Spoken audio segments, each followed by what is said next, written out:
બનાસકાંઠા એક એવી જમીન જ્યાં ધૂળમાં પણ ઇતિહાસ લખાયેલો છે, જ્યાં લોકો હસે પણ દિલથી અને લડે પણ દિલથી. અહીંથી શરૂ થાય છે એક એવી કહાની, 3 બંકાની, 3 દિશાની, પણ એક જ દિલની. ફુમતાજી, જેણે હાસ્યને હથિયાર બનાવ્યું. વાગુજી, જેણે સચ્ચાઈને શસ્ત્ર માન્યું. અને હરિભા, જેણે અહંકારને રાજગાદી બનાવી. જ્યારે આ 3 રસ્તા મળે છે ત્યારે હાસ્યમાં આગ લાગે છે અને મિત્રતા બને છે યુદ્ધનો મેદાન.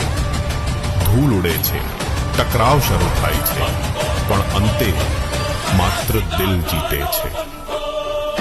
આ છે વાર્તા એ બંકાની, જે બનાવે છે બનાસકાંઠાનો ગૌરવ, જ્યાં જંગ પણ જોમે છે અને રંગ પણ. બનાસકાંઠાનો બંકો જલ્દી જ આવી રહ્યો છે.